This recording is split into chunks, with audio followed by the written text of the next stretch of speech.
Hello everyone, welcome to botany optional channel for UPSC examination.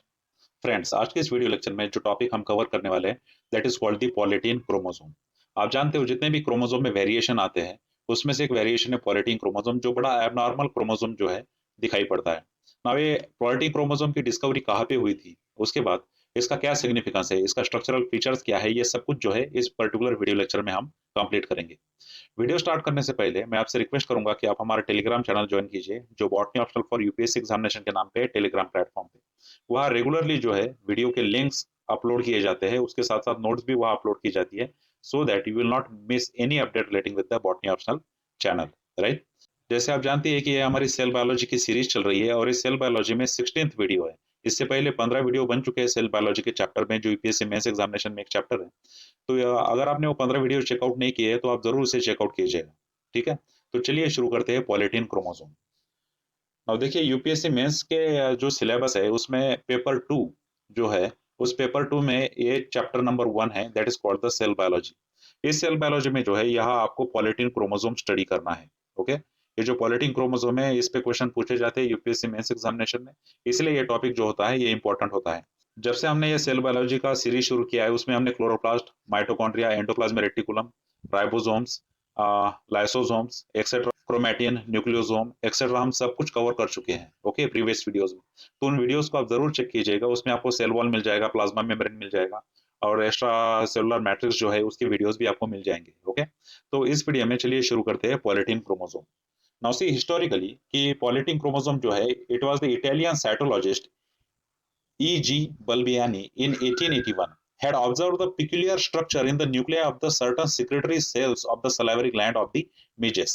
देखिए, सबसे पहले जो पॉलीटीन क्रोमोसोम को देखा गया था वो देखा था साइटोलॉजिस्ट E. G. बल्बियानी ने इन 1881। और उन्होंने देखा था कि कुछ पिकुलियर स्ट्रक्चर है जो न्यूक्लियाई में हमें देखने को मिलता है of the secretory cells of the salivary gland. मतलब सलाइवरी ग्लैंड्स में सबसे पहली बार इसको देखा गया था। और सलाइवरी ग्लैंड्स के जो सिक्रेटरी सेल्स होते हैं ओके, जो सिक्रेटरी सेल्स होते हैं सलाइवरी ग्लैंड्स के, उन सिक्रेटरी सेल्स के अंदर जो न्यूक्लियस था उस न्यूक्लियस के अंदर ये बॉडीज देखी गई थी बाय द बल्बियानी। अब बल्बियानी ने जब इन बॉडीज को देखा था तब उन्होंने उसको एक्जैक्टली आइडेंटिफाई नहीं किया था, लेकिन उनको एक एबनॉर्मल स्ट्रक्चर दिख रहा था क्रोमोसोम का। क्रोमोसोम का एक एबनॉर्मल स्ट्रक्चर वहां पे था और ये स्ट्रक्चर क्या था या फिर उसका क्या सिग्निफिकेंस है ये वो जज करने की कोशिश कर रहे थे। These structures were the long and sausage shape. ये लॉन्ग स्ट्रक्चर थे बहुत उस न्यूक्लियस के अंदर। अगर हम इस तरह से वो न्यूरो अगर हम इस तरह से सिक्रेटरी सेल को ड्रॉ करें और उसके अंदर अगर एक न्यूक्लियस देखें तो वहां पे उनको ये लॉन्ग स्ट्रक्चर ऐसे दिख रहे थे और ये सॉसेज के शेप के थे। ठीक है, ये लॉन्ग जो स्ट्रक्चर था ये सॉसेज शेप था और लॉन्ग स्ट्रक्चर्स थे and they are marked by the swellings. ऐसा लग रहा था कि उनमें स्वेलिंग्स हो चुकी है, ठीक है। एंड द क्रॉस स्ट्रेशंस उसमें दिखते थे, मतलब बैंडिंग्स उसमें दिखती थी इस प्रकार की कि अलग अलग बैंड्स उसमें दिखाई पड़ते थे। नॉर्मली जब हम सेल दिखते हैं तो क्रोमोसोम इस तरीके से नहीं दिखते हैं। नॉर्मल जो सेल होते हैं उसमें क्रोमोसोम जो होते हैं उसमें लीनियर शेप क्रोमोसोम होते हैं और उसमें कोई एबनॉर्मल बैंडिंग वहां पे दिखाई नहीं देती, कोई एबनॉर्मल स्वेलिंग्स वहां पे दिखाई नहीं देती। लेकिन ये जो सलाइवरी ग्लैंड्स के सेल थे जो सिक्रेट करते थे कुछ, जो इसीलिए उसको सिक्रेटरी सेल्स बोलते थे, इनमें जो एबनॉर्मली लॉन्ग जो क्रोमोसोम दिखाई देते थे विद बैंड्स, ये बहुत अलग डिफरेंट स्ट्रक्चर था from the chromosome point of view. Unfortunately he did not recognise them as a chromosome. तब उनको बल्बियानी जो थे तब उनको लगा ही नहीं कि वो क्रोमोसोम हो सकते हैं करके, क्योंकि क्रोमोसोम के टिपिकल कैरेक्टरिस्टिक के साथ वो मैच नहीं करते थे। अब बल्बियानी का जो वहां पे अप्रोच था वो बिल्कुल सही था उस समय के हिसाब से, क्योंकि क्रोमोसोम कहने के लिए कुछ फीचर्स का होना वहां पे जरूरी था और ये सारे फीचर जो थे ये मिसिंग थे इस पर्टिकुलर क्रोमोसोम में, जिसको आज हम पॉलीटीन क्रोमोसोम कहते हैं। तो तब वो फेल हो गए अनफॉर्चुनेटली। तब वो रिकॉग्नाइज नहीं कर पाए कि ये कुछ मॉडिफाइड फॉर्म है क्रोमोसोम का, ठीक है। लेकिन उन्होंने वो बॉडीज ऑब्जर्व कर ली थी और उस बॉडीज में उन्होंने बताया था कि कुछ अबनॉर्मल बॉडी जो होती है ये सलाइवरी ग्लैंड्स के सेल में हमें देखने को मिलती है, मिजेस में, राइट। बस उतना ही रिपोर्टिंग उन्होंने किया था, लेकिन वो ये नहीं बता पाए कि ये क्रोमोसोम से, ये मॉडिफाइड क्रोमोसोम से ये वो जज नहीं कर पाए। Okay, now after that research continue रहा इन 1933। In 1933, Theophilus Painter, then Ernst Haig, and the H. Bauer rediscovered them in the Drosophila. उन्होंने इन तीन साइंटिस्ट ने ड्रोसोफिला में उस क्रोमोसोम को फिर से रीडिस्कवर किया and recognise them as a chromosome. Okay, तो ये जो स्ट्रक्चर था, जो एबनॉर्मल स्ट्रक्चर बल्बियानी ने देखा था in the salivary gland sales, वही सेम स्ट्रक्चर ड्रोसोफिला में इन तीन साइंटिस्ट ने देखा। लेकिन इन तीनों साइंटिस्ट ने एक इंपॉर्टेंट डिस्कवरी की। उन्होंने बताया कि ये जो एबनॉर्मल स्ट्रक्चर जो यहाँ पे हमको दिख रहा है, लॉन्ग वाला स्ट्रक्चर है और बैंड्स वाला जो स्ट्रक्चर है, ये it's nothing but the chromosome, ये क्रोमोसोम ही है। तो इन तीन साइंटिस्ट को जो है उसको क्रोमोसोम नाम रखने का या फिर उसको एज अ क्रोमोसोम आइडेंटिफाई करने का जो क्रेडिट है इनको दिया जाता है। तो ड्रोसोफिला में ये सबसे पहली बार फिर एज अ क्रोमोसोम के तौर पे डिस्कवर हुए थे। लेकिन इससे पहले बल्बियानी ने उसको मेजस में ढूंढ लिया था, लेकिन उन्होंने उसे क्रोमोसोम नहीं कहा था क्योंकि तब वो क्रोमोसोमल फीचर कुछ भी नहीं दिखा रहे थे। उसके बाद भी ड्रोसोफिला में भी वो क्रोमोसोम के कोई फीचर नहीं दिखाते थे, लेकिन ये क्रोमोसोम का ही मॉडिफिकेशन है, ये इन तीन साइंटिस्ट ने ढूंढ निकाला था। These three scientists were the Theophilus, then Hedge and the Bauer. इन तीनों साइंटिस्ट ने यह बता दिया था कि ड्रोसोफिला के अंदर भी ये एबनॉर्मल स्ट्रक्चर दिखाई देता है, और ये जो एबनॉर्मल स्ट्रक्चर है it is nothing but the chromosome, ये क्रोमोसोम ही है। ठीक है, now see, since these chromosomes were discovered in the salivary gland cells, they were called as the salivary gland chromosome. अब देखिए, इस पॉलिटीन क्रोमोसोम को हमेशा सलाइवरी ग्लैंड क्रोमोसोम क्यों कहा जाता है? क्योंकि सबसे पहली बार बल्बियानी ने उन्हें सलाइवरी ग्लैंड्स के सेल्स में ही देखा था, जो सिक्रेटरी सेल्स थे। ओके, तो सबसे पहली बार जब सलाइवरी ग्लैंड सेल्स में देखा गया था, इसीलिए उनका नाम सलाइवरी ग्लैंड क्रोमोसोम रखा गया। आज के डेट में जब हम उसे पॉलिटीन क्रोमोसोम कहते हैं, ये नाम दिया था कोलार ने, due to the occurrence of the many chromosomes that is DNA in them, क्योंकि वह उसमें बहुत सारे डीएनए होते हैं, डीएनए का क्वांटिटी उसमें ह्यूज होता है, इसीलिए उसका नाम उन्होंने पॉलिटीन क्रोमोसोम रखा था। और ये जो पॉलिटीन क्रोमोसोम था, ये नाम दिया था कोलार ने। ओके, तो ये जो हिस्ट्री है पॉलिटीन क्रोमोसोम की, ये इंपॉर्टेंट होगी यहाँ पे, क्योंकि 4-5 साइंटिस्ट जो थे उसमें इन्वॉल्व थे। और बल्बियानी ने सबसे पहले स्टार्ट किया था कि जिसमें सलाइवरी ग्लैंड्स में उन्होंने सबसे पहली बार ये एबनॉर्मल स्ट्रक्चर देखा था। बाद में हमने 3 साइंटिस्ट देखे जिन्होंने उसको क्रोमोसोम बताया था कि ये मॉडिफिकेशन है क्रोमोसोम का ही, it is nothing but the chromosome. और सलाइवरी ग्लैंड में सबसे पहली बार मिले थे, इसीलिए उसको सलाइवरी ग्लैंड क्रोमोसोम बोला जाता है। और जो आज का प्रेजेंट डे नेम है that is the polytene chromosome, ये पॉलिटीन क्रोमोसोम नाम दिया था कोलार ने, क्योंकि उसमें ह्यूज क्वांटिटी ऑफ जो ये था डीएनए मिलता था, राइट। उसमें मैनी क्रोमोनेमेटा मिलते थे, लार्ज ह्यूज क्वांटिटी में डीएनए उसमें मिलता था, इसलिए उसको पॉलिटीन क्रोमोसोम ये नाम रखा था कोलार ने। Some cells of the larva of the diphtheria insects, such as flies, for example Drosophila, mosquitoes, and midges, becomes a very large, having high DNA content. देख, जो सेल्स होते हैं ड्रोसोफिला में, ठीक है, at the very larval stage, चाहे वो Drosophila हो, मस्किटो हो या फिर वो मिजेस हो, इनमें जो सेल्स होते हैं, लार्वल सेल्स, कुछ सेल्स वो एक्सट्रीमली लार्ज बन जाते हैं। और ये एक्सट्रीमली लार्ज बनने का रीजन क्या था वहां पे? क्योंकि वहां पे एक्सट्रीमली हाई डीएनए कंटेंट होता था। ठीक है, ये डीएनए कंटेंट वेरी हाई होता था इन पॉलिटीन क्रोमोसोम्स में, और पॉलिटीन क्रोमोसोम में डीएनए का कंटेंट वेरी हाई होने की वजह से जो नॉर्मल सेल होती थी उसका साइज जो था वो एक्सट्रीमली बढ़ जाता था। जैसे आप इस डायग्राम में आप यहाँ पे देख पा रहे हो, इट्स अ पॉलिटीन क्रोमोसोम। ये जो पॉलिटीन क्रोमोसोम है, आप समझ सकते हो कि ये बिल्कुल नॉर्मल क्रोमोसोम की तरह नहीं लगता है।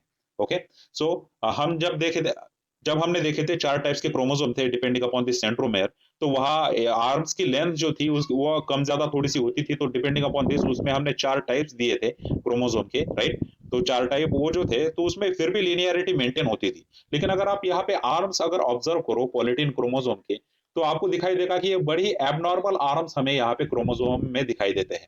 तो ये जो आर्म्स की ऐसी पोजीशन और ये नियरली असिमेट्रिकल जो स्ट्रक्चर है इस क्रोमोसोम का, इस वजह से बल्बियानी उनको पहले जज नहीं कर पाए कि ये क्रोमोसोम ही है करके। लेकिन बाद में इसे क्रोमोसोम नाम रखा गया, राइट। और ये जो क्रोमोसोम्स है इसमें very high content of DNA होने की वजह से एबनॉर्मली ये सेल का साइज जो है वो बहुत बढ़ जाता था। ओके, जो ड्रोसोफिला के, मस्किटो के या फिर मिजेस के जो लार्वल स्टेज में, लार्वल स्टेज यहाँ पे इंपॉर्टेंट है क्योंकि ये सेल ज्यादा देर तक सर्वाइव नहीं कर पाते थे और लार्वल स्टेज में ही उनकी डेथ हो जाती थी इन सेल्स की। अब ये सेल्स लार्वल स्टेज में बहुत ही बड़े होते थे, उसका रीजन ये था कि उसमें very high content of the DNA हमें देखने को मिलता था। Now these are cells were unable to undergo the mitosis. देखिए, ये जो सेल्स होते थे जिसके अंदर ये पॉलिटीन क्रोमोसोम पाया जाता था, ये माइटोसिस के अंदर जा नहीं सकते थे। ठीक है, माइटोसिस एक ऐसी प्रोसेस है जिसमें एक सेल से वहां पे 2 सेल क्रिएट होते हैं और दोनों सेल में जो है equal number of chromosome retain होते हैं, इसीलिए हम इसे माइटोसिस कहते हैं और इसे हम इक्वेशनल डिवीजन कहते हैं। लेकिन ऐसे सेल्स जिसमें ये पॉलिटीन क्रोमोसोम्स होते हैं, ये पॉलिटीन क्रोमोसोम वाले सेल्स माइटोसिस में नहीं जा पाते थे, and they are destined to die during the metamorphosis. देखिए जब लार्वल स्टेज से वहां पे एडल्ट स्टेज आने वाली होती थी, मतलब मेटामॉर्फोसिस जब वहां पे होने वाला होता था, तब ये सेल्स की इनमें डेथ होती थी, इन सेल की डेथ होती थी, और उनके साथ साथ ये पॉलिटिन क्रोमोसोम भी जो थे मेटामॉर्फोसिस होने के बाद ये डिसअपियर हो जाते थे। तो माइटोसिस ना होने की वजह से इनमें डेथ होती थी, और नॉर्मल ऐसे सेल्स जिनमें पॉलिटिन क्रोमोसोम पाया जाता है, ये पॉलिटिन क्रोमोसोम वाले सेल्स माइटोसिस इसमें होता नहीं है, इक्वेशनल डिवीजन इनमें होता नहीं है, इसीलिए ये आगे कैरी फॉरवर्ड नहीं कर पाते हैं जो लाइफ चलती है उन इंसेक्ट्स की उनमें। क्योंकि यहाँ पे अगर कंटिन्यूटी सेल में रखनी है तो क्या इंपॉर्टेंट है कि वहां पे माइटोसिस हो, माइटोसिस होने के बाद ही वो सेल्स कंटिन्यू रह पाएंगे। लेकिन ऐसे सेल्स जिनमें पॉलिटिन क्रोमोसोम पाया जाता है, इनमें माइटोसिस नहीं होता था, और माइटोसिस ना होने की वजह से वो लार्वल स्टेज के आगे सर्वाइव नहीं कर पाते थे, और उनकी डेथ होती थी during the metamorphosis. Now, such a polytenic cells are located most predominantly in the salivary gland, but also occur in the Malpighian tubules, rectum, gut, foot pads, fat bodies and ovarian nerve cells etcetera. देखिए उनका predominantly ये जो sales थे जिनमें पॉलिटिन chromosome पाए जाते थे, ये तो सलाइवरी ग्लैंड में होते ही थे, उसके साथ साथ और भी सेल्स थे जहां ये पाए जाते थे। For example Malpighian tubules, okay, Malpighian tubules में भी ये मिलते थे, which are the excretory cells. Rectum में भी ये मिलते थे, गट्स में भी मिलते थे, फूड पैड्स में भी मिलते थे, फैट बॉडीज में भी, ओवेरियन नर्व सेल्स में भी इनका ऑकरेंस था। तो अगर ऑकरेंस वाइज अगर हम देखें कि पॉलिटिन क्रोमोसोम कहाँ कहाँ ऑकर करते हैं इन द इंसेक्ट्स, तो वो सलाइवरी ग्लैंड्स में प्रीडोमिनेंटली होते हैं। उसके साथ साथ कुछ और भी सेल्स है जहां ये पाए जाते हैं, for example Malpighian tubules, rectum, gut, food pad cells, fat bodies and ovarian nerve cells etcetera, इनमें सब में ये मिलते थे। ठीक है, तो आपको याद रखना है कि पॉलिटिन क्रोमोसोम सिर्फ रिस्ट्रिक्टेड नहीं है to the salivary gland only, it is found in the other cells of the organism as well. Okay, now see, polygyny of the giant chromosome is achieved by the replication of the chromosomal DNA several times without the nuclear division। देखिए that is the एंडोमाइटोसिस। देखिए यहाँ पे बहुत ही important term है एंडोमाइटोसिस, कि ये polytene वाली condition create ही क्यों होती है। मतलब क्या कि अगर ये पॉलिटीन क्रोमोसोम तैयार हो रहा है, इसके पीछे क्या फोर्सेस है नेचुरली उस सेल्स में। देखिए यहाँ पे एक्चुअल में क्या होता है कि यहाँ पे रेप्लिकेशन होता है क्रोमोसोमल डीएनए का। मतलब फॉर एग्जांपल अंदर अगर क्रोमोसोम है इस प्रकार का और उसके अंदर ये डीएनए है, तो इस क्रोमोसोमल डीएनए का रेप्लिकेशन होता था। ठीक है, मतलब एक से दो डीएनए बनते थे। ठीक है, लेकिन ये जो क्रोमोसोमल रेप्लिकेशन हो रहा है उसके साथ साथ न्यूक्लियर डिवीजन नहीं होता था। मतलब न्यूक्लियस एक ही है। ठीक है, फॉर एग्जांपल ये सेल है और उसके अंदर न्यूक्लियस है, और यहाँ पे कॉन्स्टेंटली डीएनए रेप्लिकेट होते जा रहा है, मतलब डीएनए का नंबर abnormally बढ़ते जा रहा है। और आप जानते हो कि डीएनए किसके अराउंड रैप होता है, क्रोमोसोम क्रोमेटिन मटेरियल के अराउंड रैप होता है, जो प्रीवियस वीडियो में हमने देखा था। और क्रोमेटिन में के अराउंड रैप होता है, इसलिए जब वो थिक बन जाती है तब उसे हम क्रोमोसोम कहते हैं। तो जैसे जैसे क्रोमोसोम में डीएनए का रेप्लिकेशन होते जाएगा, वैसे वैसे क्रोमोसोम का लेंथ भी बढ़ते जाएगा। लेकिन नॉर्मली क्या होता है कि क्रोमोसोम जब मल्टीप्लाई होते हैं, या फिर जो डीएनए कंटेंट होता है, डीएनए कंटेंट अगर रेप्लिकेट होता है तो उसके साथ साथ न्यूक्लियस भी रेप्लिकेट होता है। लेकिन यहाँ पे न्यूक्लियर डिवीजन नहीं हो रहा है, न्यूक्लियस वही है, न्यूक्लियस एक ही है, लेकिन क्रोमोसोम जो है वो कॉन्स्टेंटली डबल होते जा रहे हैं, और डीएनए का कंटेंट जो है वो कॉन्स्टेंटली डबल होते जा रहा है। इस प्रोसेस को बोला जाता है एंडोमाइटोसिस, कि जिसमें डीएनए का रेप्लिकेशन तो हो रहा है, लेकिन न्यूक्लियर रेप्लिकेशन या फिर न्यूक्लियर डिवीजन वहां पे नहीं हो रहा है। न्यूक्लियर डिवीजन वहां नहीं हो रहा है, इसलिए वहां पे न्यूक्लियस और नहीं बन रहे। No nuclear division is occurring, but the DNA replication is occurring. DNA replication हो रहा है, तो इस प्रोसेस को बोला जाता है एंडोमाइटोसिस। ठीक है, माइटोसिस हो रहा है लेकिन उसमें कोई न्यूक्लियर डिवीजन नहीं है, बस डीएनए का रेप्लिकेशन वहां पे हो रहा है, and resulting in the daughter chromatids do not separate but remain aligned side by sides. इस वजह से जो डॉटर क्रोमैटिड्स बन रहे हैं, जो क्रोमैटिड्स वहां पे क्रिएट हो रहे हैं, फॉर एग्जांपल देखिए यहाँ पे ऐसे सेंट्रोमेर होता है, डॉटर क्रोमैटिड्स बनते हैं, यहाँ पे सेकंड क्रोमैटिड बन रहा है लेकिन वो सेपरेट नहीं हो रहा है। तो क्रोमैटिड्स बनते जा रहे हैं, क्रोमोसोम्स के आर्म्स बनते जा रहे हैं, लेकिन वो सेपरेट नहीं हो रहे हैं। तो इस वजह से जो है यहाँ पे पॉलीटीन क्रोमोसोम जो है वो तैयार होता है, जो इस प्रकार का दिखता है। ओके, उसमें इरेगुलर बैंड्स हमें दिखाई देते हैं, क्योंकि डीएनए तो रेप्लिकेट हुआ है लेकिन न्यूक्लियस रेप्लिकेट नहीं हुआ है। और न्यूक्लियस रेप्लिकेट ना होने की वजह से जो कॉम्पैक्ट डीएनए का मास है, या फिर जो क्रोमोसोम का मास है, वो एक जगह अलाइन हो गया है और सिस्टर क्रोमैटिड सेपरेट नहीं हो रही है। तो इसलिए ये sister chromatid side by side arrange हो रही है और इस प्रकार का स्ट्रक्चर बना रही है, जो हम आज के डेट में जिसको हम क्या बोलते हैं, पॉलीटीन क्रोमोसोम बोलते हैं। तो जो एंडोमाइटोसिस है, this is the process responsible for creating the polytene chromosome.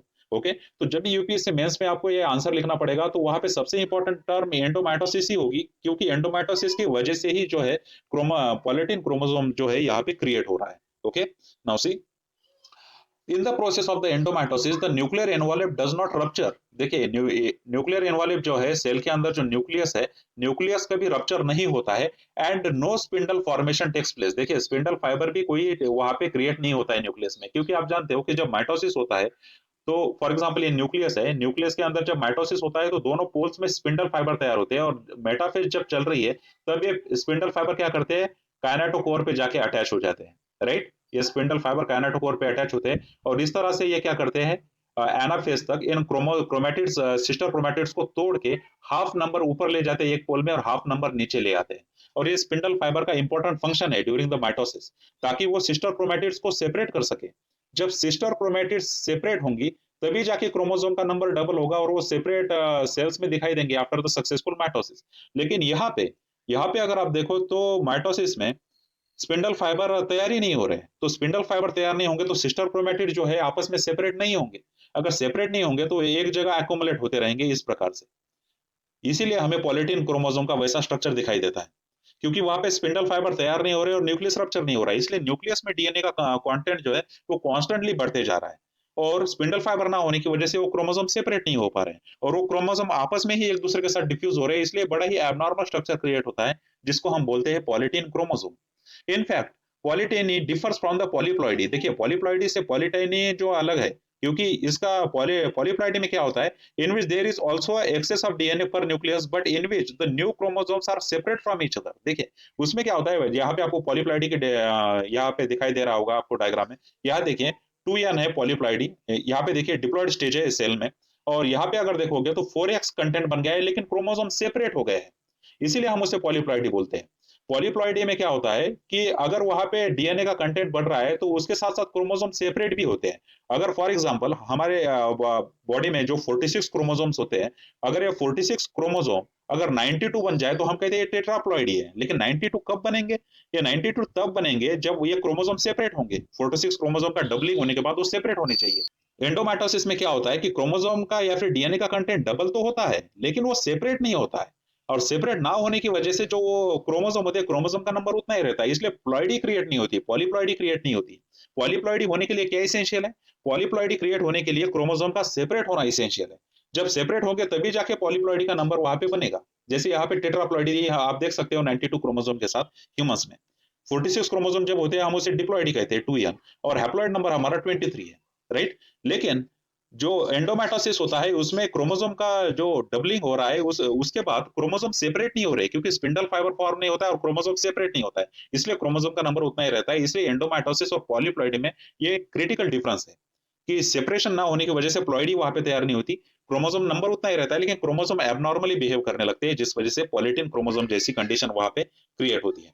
Now C polytene chromosome of the Drosophila salivary gland has about 1000 DNA molecules which are arranged side by side and which arises from the 10 rounds of the DNA replication। देखिए जो salivary gland cells होते हैं Drosophila के, जो salivary gland cells होते हैं Drosophila के, उसमें जो क्रोमोसोम जो है, जो डीएनए रेप्लिकेशन है, अगर वो 10 बार डीएनए रेप्लिकेशन उसमें हो जाए तो उसमें 1000 डीएनए मॉलिक्यूल्स क्रिएट हो जाते हैं। और ये जो 1000 डीएनए मॉलिक्यूल्स होते हैं ये side by side he arrange होते हैं इस प्रकार से, क्योंकि इसमें क्रोमोसोम सेपरेशन नहीं हो रहा है और साइड बाय साइड यहाँ पे डीएनए मॉलिक्यूल क्या रहते हैं, अरेंज रहते हैं। इसलिए इस प्रकार का जो आप पिक्चर में देख पा रहे हो इस प्रकार का स्ट्रक्चर वहां पे दिखाई देता है, वहां पे बैंड्स क्रिएट होते हैं, क्योंकि 1000 डीएनए मॉलिक्यूल्स वहां पे क्रिएट हो गए through the 10 rounds of the DNA replication, और न्यूक्लियर डिवीजन नहीं हो रहा है, इसलिए सारे के सारे डीएनए मॉलिक्यूल एक ही सेल के अंदर है और एक ही न्यूक्लियस के अंदर है, और एक ही न्यूक्लियस के अंदर होने की वजह से ऐसा कॉम्पैक्ट स्ट्रक्चर हमें देखने को मिलता है।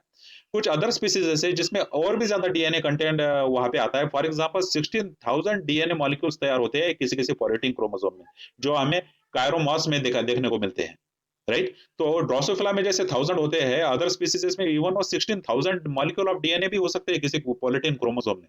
तो इतनी बार वहां पे रेप्लिकेशन होता है डीएनए का, और क्रोमोसोम सेपरेट नहीं होते और न्यूक्लियर डिवीजन नहीं होता, इसलिए वो एक ही सेल के अंदर ये कॉम्पैक्ट स्ट्रक्चर दिखाने लगते हैं, जो रिजल्ट करता है पॉलीटीन क्रोमोसोम में।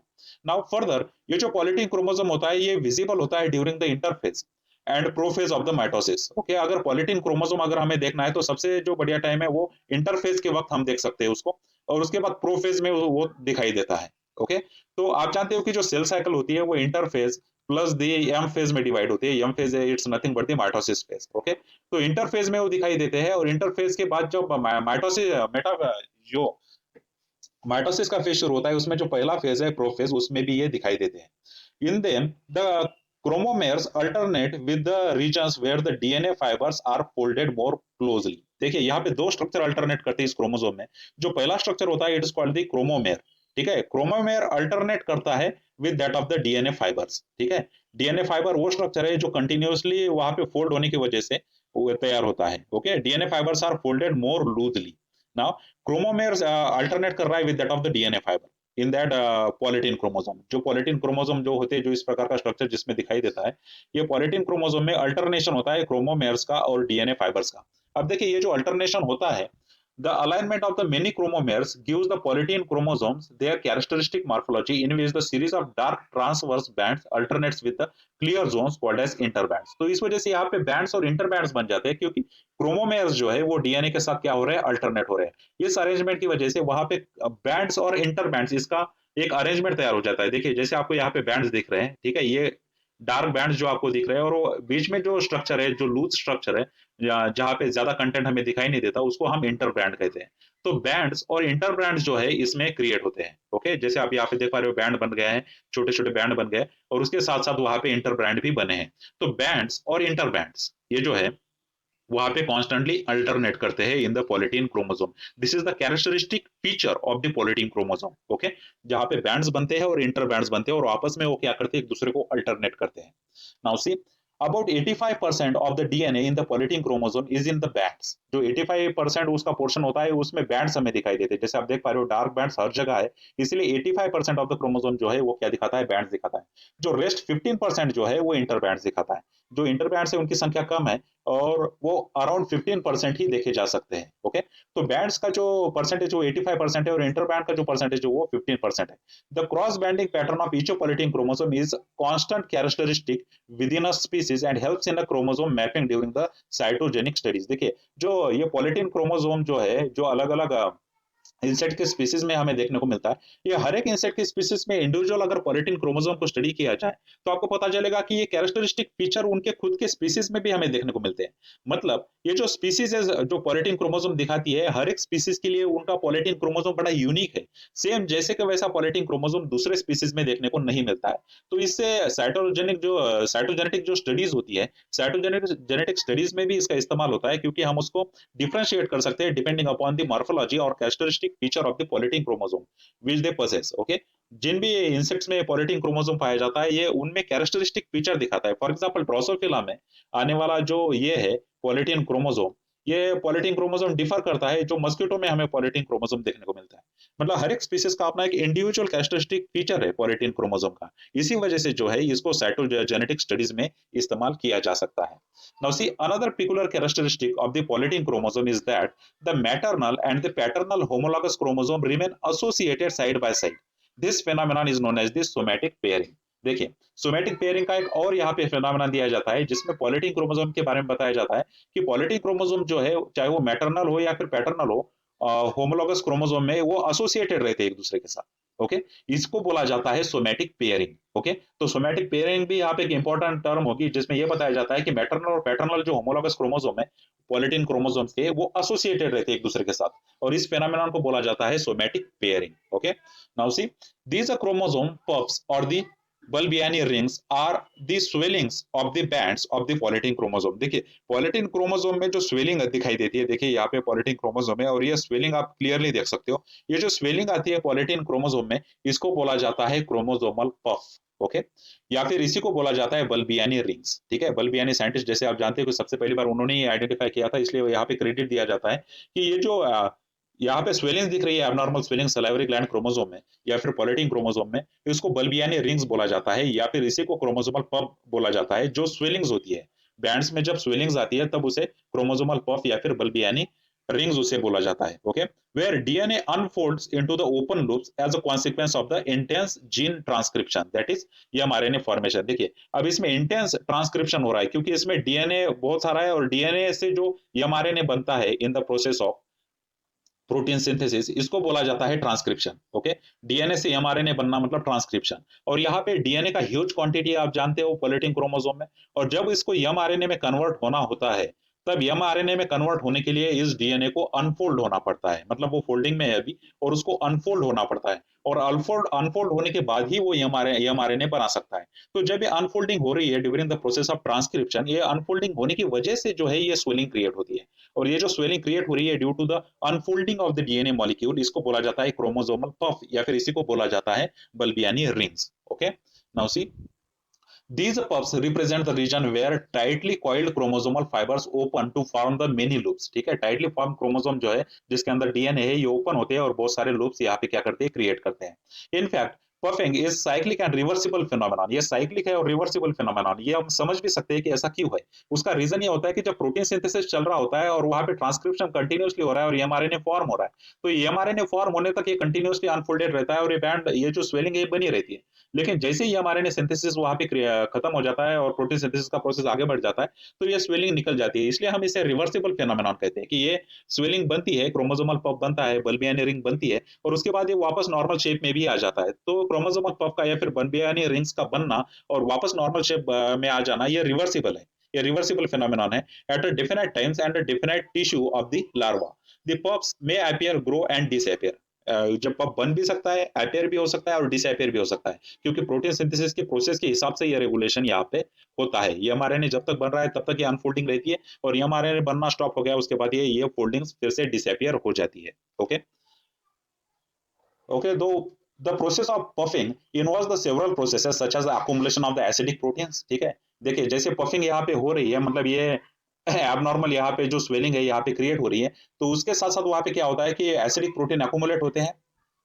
डिस्पिरलाइजेशन ऑफ द डीएनए, मतलब डीएनए यहाँ पे अनफोल्ड होता है। उसके बाद accumulation of the RNA polymerase 2, an enzyme involved in the transcription of the mRNA molecule, then synthesis of the mRNA and release of the newly synthesised mRNA into the cytoplasm. देखिए आप समझ सकते हो कि ये पूरे जो इवेंट हो रहे हैं ये क्यों हो रहे हैं, क्योंकि यहाँ पे प्रोटीन सिंथेसिस हो रहा है। अब प्रोटीन सिंथेसिस अगर हो रहा है और ट्रांसक्रिप्शन की प्रोसेस अगर वहां पे हो रही है जिसमें डीएनए से एमआरएनए बनेगा, तो नेचुरल बात है कि वहां पे एसिडिक प्रोटीन्स की भी जरूरत पड़ेगी, इसलिए एसिडिक प्रोटीन्स भी वहां पे बनते हैं। अगर एमआरएनए बनाना है तो डिस्पायरलाइजेशन होना जरूरी है, डीएनए का अनफोल्डिंग होना जरूरी है। उसके साथ साथ वहां पे आरएनए पॉलीमरेज 2 भी आता है, क्योंकि RNA polymerase 2 is essential for the transcription process, इसीलिए वो वहां पे आ रहा है। उसके साथ सिंथेसिस होने लगता है फिर एमआरएनए का, क्योंकि प्रोटीन सिंथेसिस वहां पे हो रहा है, एक्टिवली ट्रांसक्रिप्शन वहां पे हो रहा है, और इसीलिए और उसके बाद जो एमआरएनए जो बना है ये साइटोप्लाज्म में निकल जाता है, क्योंकि उसके बाद जो ट्रांसलेशन की प्रोसेस होती है, ये ट्रांसलेशन की प्रोसेस जो है ये राइबोसोम पे होती है, which is located in the cytoplasm. जो this is all about the polytene chromosome. ये पॉलीटीन क्रोमोसोम के बारे में सबसे इंपॉर्टेंट बातें थी जो UPSC mains examination point of view हमारे लिए सारी इंपॉर्टेंट होती है। ओके, सो आई होप कि आपको ये सब कुछ समझ में आया होगा। Okay, please like the video, please share this video with your friends who are studying the botany, and if you haven't subscribed to the Botany Optional channel yet, please subscribe to the Botany Optional channel for UPSC examination. Again, thank you very much for watching this video. See you in the next one.